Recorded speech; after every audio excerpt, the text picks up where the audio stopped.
hombre está aquí. Más que pertinente. Arranque. Bueno, eso profesor, es suyo. Mira, realmente ayer el gobierno presentó por fin su reforma y su propuesta de reforma fiscal. Evidentemente que esto tendrá que ir al Congreso y allí se habrá un espacio, vistas públicas. Pero el gobierno estima que es una propuesta bastante fiscalista, recaudar 122.000 millones de pesos. Yo creo que el gobierno con esta reforma va a recaudar entre 150.000 y 175.000 millones de pesos. Wow. Creo que va a recaudar mucho más de lo que está, siempre y cuando se aplique lo que está contenido en esa reforma. Miran por qué. Por ejemplo, vámonos al caso del impuesto sobre la renta. Ahí que se establece un nuevo tramo para aquellas personas que ganan ya muy por encima de los 250.000 pesos. Eso es el 1%, perfecto. Pero también se establece una declaración obligatoria para aquellos que tienen ingreso anual por encima de los 52.000 pesos. Ahí sí entra más gente. Ahí entra más gente. Ahí entra más gente. Claro, sí. 52.000 es mensual. Mensual. Sí. Pero ¿qué ocurre? Cuando tú hagas esa declaración, muchas de esas personas puedan tener 1 o 2 trabajos o 3 trabajos. Entonces, sí, Entonces aumenta incluso el monto pagado por el impuesto porque se incrementa el tramo. Pero ya eso lo están haciendo, profesor. No, no lo están haciendo. O por lo menos eso está, pero no se está aplicando. Porque el impuesto se lo están aplicando al que tiene 2 empleos, ingresos adicionales, se lo calcula el impuesto sobre la renta y se lo aplican en el empleo más importante. Mira, principal. déjame decirte lo siguiente. ¿Tú sabes cuántas personas están que tienen que declarar, personas físicas, alrededor de 2 millones? ¿Tú sabes cuánta declaración jurada se hace al año? Menos de 100.000. Así mismo. Es decir, que hay un monto, una cantidad impresionante de personas allí, físicas, que no declaran. Ni hablar con las empresas. En el caso de las empresas, hay 100.000 empresas que todos los años declaran pérdida. Todo eso implica que el tema de la evasión, si eso se combate, eso va a generar una cantidad de dinero que no están básicamente bien proyectadas.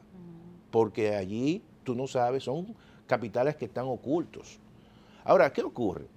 Claramente, esta reforma va a afectar los sectores de la clase media.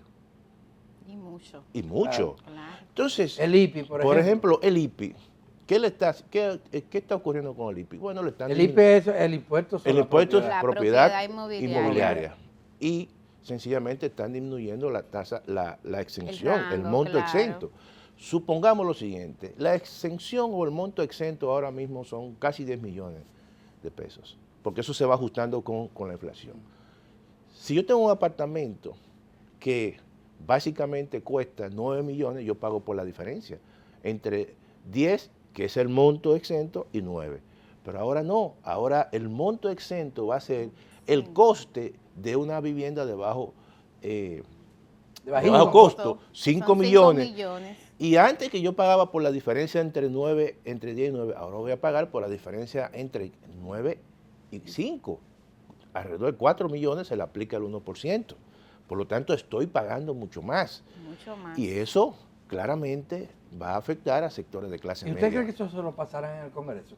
Porque a mí me parece una exageración de parte del gobierno. Bueno, Hoy una vivienda en cualquier urbanización popular. cuesta más de eso. 5 millones. Cuesta más Entonces, que eso. necesariamente, en las discusiones que puedan haber en el Congreso, quizás incrementen el monto exento.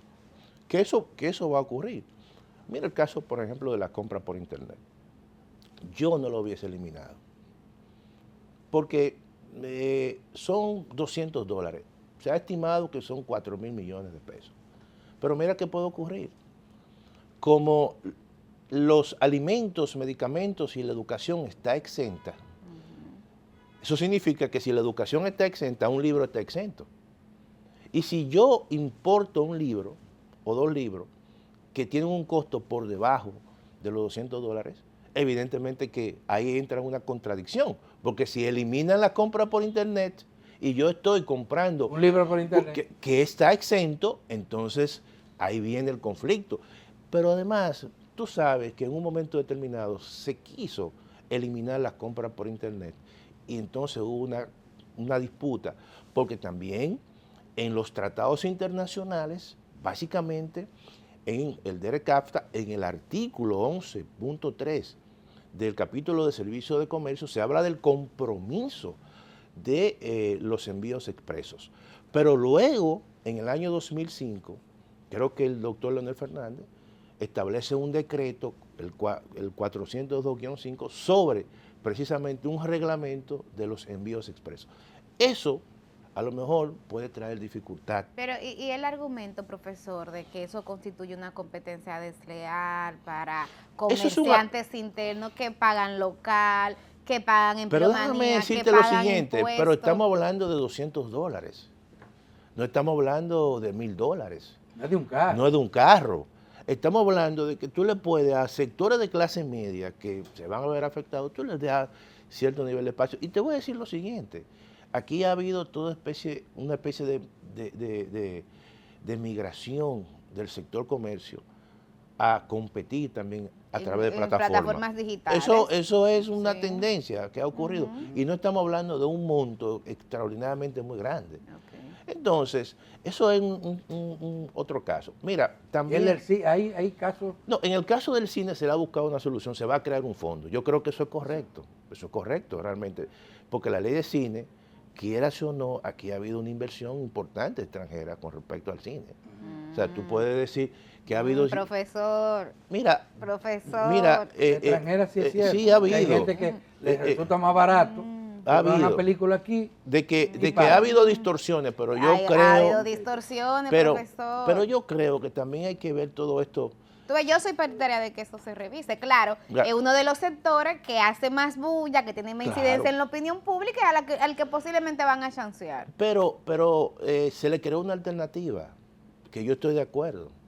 O sea, no se eliminó, se ha creado, o se va a crear un fondo, entonces yo creo, pero... Un fondo regulado. Regulado, porque eso tiene, que eso es lo importante. Porque es que estamos produciendo cualquier cosa. Cosa. Aquí, profesor, hay películas que yo he ido al otro día, la primera semana, y he entrado dos gente. Sí, no. Y a la semana ya no existe. Pero vuelvo... Y ganan. Pero reitero, hay algunas exenciones que tú tienes que regular. Esto está bien en el caso, pero no eliminarla. Sino tú la regulas, le creas una alternativa que sea mucho menos costosa y además que tenga una especie de mayor tipo de rentabilidad socialmente. Y hay otras medidas de las que han anunciado que de hecho existen legalmente, como por ejemplo el tema de la placa. El tema de la placa yo creo que es correcto.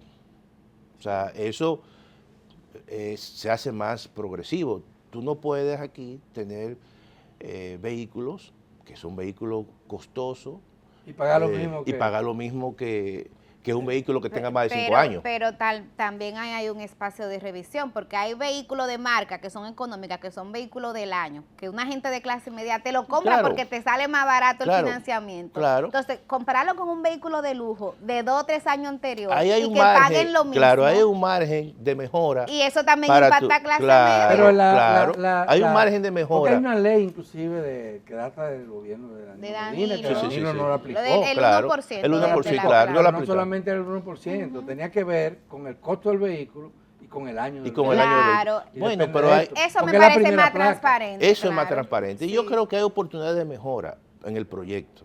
Porque, mira, por ejemplo, el tema de la deducción de los gastos educativos del impuesto sobre la renta se elimina.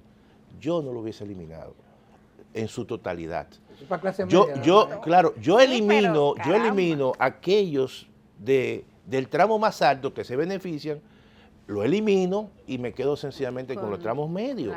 Porque aquí hay muchos hogares de clase media que tienen sus hijos y que toman préstamos y luego entonces, sobre la base de que al final cuando declaren, le van a deducir el impuesto sobre la renta, esos gastos educativos. Entonces yo siempre dejo un espacio para los sectores de clase media. Yo hubiese planteado un incremento salarial general de un 10%. Porque, vuelvo y te reitero. En general, no solamente en el sector público. No solamente al salario mínimo del sector público ni del sector privado, sino a nivel general. ¿Por qué? Porque el Estado va a recaudar más recursos. Porque el salario mínimo es mucho más de un 10% lo que se está proponiendo aumentar. No, creo que en el sector público sería sí, 15.000 ahora. Sería de 10.000 a 15.000. Sí, eso es un 50%. 50%. Pero yo tocaría también sectores de clase media. Y de eso no se habla. Y de eso no se habla. Yo creo... No, además, espérese. Y los últimos gobiernos no tienen el coraje que tuvo Balaguer en el 92. Sí, porque... Sí, mira, que hay un comité de salario, Sí. me importa, y hace una ley. Sí. Decreto. Decreto, no, un decreto no. Una ley. Una ley, hubo que aprobársela, Claro. se la aprobaban, y duplicó los salarios. Y nos cayó el mundo. Y no pasó nada. Entonces, yo creo que... Yo le decía a Alberto que en lo que respecta a medidas compensatorias no llenó las expectativas. Yo siento que está cargado de mucho impuesto y mucho a la clase media. Y mucho a la clase media. Las medidas compensatorias básicamente están concentrados para aquellos sectores de muy bajos ingresos, que tú le incrementas el monto de supérate, pero sectores de clase media. Que probablemente la inflación se lo trague. Claro. Porque van a su eso es otra cosa. Claro. Todo esto. Bueno, ya antes de que se aprobara la reforma, o que se llegara al Congreso, que lo vieran, aquí hay empresas, aquí hay grupos que aumentaron sus tarifas. Se adelantan. Estamos hablando de las telecomunicaciones. Estamos hablando de las bebidas. Claro. Ya las cervezas subieron. Y tú sabes, esos son crisis que se generan. Ya yo veía a varios consumidores quejándose. Esos son crisis que luego... Hay un señor, aunque uno no lo crea... Hay un señor llamado Juan Bolívar Díaz que dice que la cerveza es un producto de primera necesidad. No, pero no es eso. Y más con estos calores, Rafa. Es que esos productos están dentro de los productos de primera necesidad. Sí. De consumo. Así. Consumo masivo. Bebidas alcohólicas y también hay bebidas no alcohólicas. Sí. Entonces, yo lo que creo que en ese sentido debe haber un espacio en el Congreso de mejora de muchos aspectos que yo creo que se pueden mejorar, que pueden mejorar los sectores de clase media. La Facultad de Economía de la UAS va para esa vista pública. Nosotros tenemos el miércoles y el jueves. O sea, mañana y pasado. Sí, un congreso, el Congreso de Economía, segundo Congreso de Economía, dedicado a la fiscalidad. Vamos a discutir todos estos temas y están todos invitados. Hemos invitado a los principales economistas, expertos en esos temas y sobre temas de desarrollo, que estarán con nosotros desde las 9 hasta las 7 de la noche, el miércoles y el jueves. Entonces, ahora hay elementos positivos también que yo creo que es importante resaltar. El tema del anticipo a las microempresas, a la eliminación de la personal física. Igualmente también en el caso de las pequeñas y de las medianas, que solamente van a pagar en el primer de los casos el 40% de sus ingresos y el otro el 60% de sus ingresos, que yo creo que eso realmente debieron eliminarlo, por lo menos para las pequeñas y las medianas, que son las más aquí. Yo hubiese querido que se hubiese implementado lo que nosotros en la Facultad de Ciencias Económicas y Sociales hemos planteado, que es el monotributo, que es sencillamente una simplificación mucho más agresiva que la que se ha planteado. Pero ¿Qué implica eso? ¿Una tarifa fija? Eso implica una sola tarifa, donde incorpore la TCS, incorpore todos los pagos que siempre se hacen fuera, y que eso sea en función de el tamaño de la empresa, o sea, lo que vayan a pagar, en función incluso de su ubicación geográfica, en función también del costo de la energía eléctrica. Todo eso iba a simplificar. Claro, eso también iba a tener como contrapartida que un financiamiento especial a través de Promipyme.